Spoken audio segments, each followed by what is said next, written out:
ہم نہ فرشتے کو پکار سکتے اور نہ کسی ولی اللہ کو پکار سکتے. پکارو اللہ کو. قال ربکم ادعونی استجب لکم ان الذین یستکبرون عن عبادتی سیدخلون جہنم داخرین.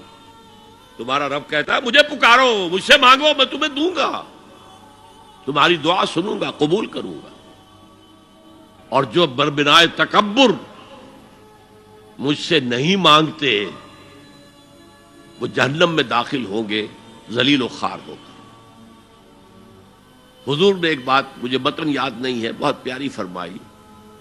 دیکھو انسانوں سے تم مانگتے ہو کچھ تو ایک دفعہ تو اس کے ماتھے پر تیوری پر بل پڑ ہی جاتا ہے، یہ کیوں میرے سامنے ہاتھ سوال کیا، کیوں مجھے اس سے مانگ رہا ہے، چلیے بعد میں کچھ وہ دے ہی دے، لیکن ناگوار گزرتا ہے. ارے اس سے مانگو جو کہتا ہے کہ مجھ سے مانگو اور میں دوں گا.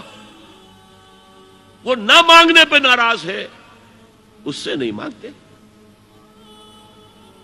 رات کے آخری ساعتوں میں، یا جسے آپ کہتے ہیں the small hours of the morning، حدیث میں آتا اللہ نزول اجلال فرماتے، جس کو ہم نہیں جانتے کیسے نزول ہوتا ہے، ذات باری تعالیٰ اور اس کے متعلقات کے بارے میں جو بات آ گئی قرآن میں حدیث میں وہ ہم مانتے ہیں. کیسا یہ ہم نہیں جانتے، اس کا ہاتھ ہے کیسا ہے ہم نہیں جانتے، اس کا چہرہ ہے کیسا ہے ہم نہیں جانتے، اس کی ساق ہے، اس کی پنڈلی ہے کیسی ہے ہم نہیں جانتے، وہ سنتا ہے کیسے سنتا ہے ہم نہیں جانتے، کیا اس کے کان ہیں، کیا اسے بھی ساؤنڈ ویوز کی ضرورت ہے سننے کے لیے،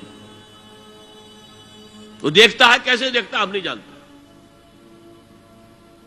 وہ اترتا ہے کیسے اترتا ہے ہم نہیں جانتے. جو قرآن میں آ گیا حدیث میں آ گیا مان لیجئے بس. باقی یہ متشابہات میں سے ہے، اس کی کھود کرید میں پڑو گے تو فتنے میں مبتلا ہو جاؤ گے. ابتغاء الفتنۃ وابتغاء تاویلہ.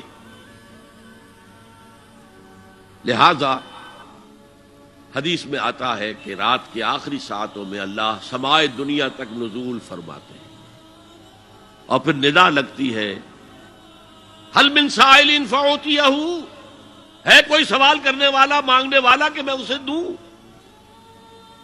حل من مستغفر فاغفر لہ، ہے کوئی گناہوں کی معافی چاہنے والا کہ میں اسے معاف کر دوں. ہم انٹا غفیل سو رہے ہیں، ہم تو مائل بکرم ہے، کوئی سائل ہی نہیں. راہ دکھلائیں کسے، رہنما منزل ہی نہیں، راہ کسے دکھا. اللہ کے راستے پر چلنے کا فیصلہ کرو، اللہ کی راہ میں جہاد کا فیصلہ کرو، پھر اللہ راستہ کھولے گا. والذین جاہدوا فینا لنہدینہم سبلنا. وہ لوگ کہ جو ہمارے راستے میں جہاد کریں، محنت کریں، مشقتیں کریں، ہم لازماً ان پر اپنے راستے کھولتے چلے جائیں. تو دعا شرک فی الدعا، مانگو صرف اللہ سے، اللہ سے، اللہ سے. وہ چاہے کسی فرشتے کے ذریعے، چاہے کسی فوت شدہ ولی اللہ کی روح کے ذریعے سے، چاہے کسی کو بھی نہیں، براہ راست اپنے حکم سے. اس کی تو قدرت ہے، جو چاہے کرے. کن فیکون. وہ جیسے بھی ہو وہ آپ کی ضرورت پوری کرے گا. وہی ہے جو کہ مشکلات کو حل کرنے والا ہے، وہی ہے کہ جسم دینے والا ہے، وہی ہے جو مرض سے شفا دینے والا ہے. پکارو اسی کو، مانگو اسی سے. هي الحلقات تحفظني بآيات من القرآن، هي الحلقات تملأني بحب المصطفى.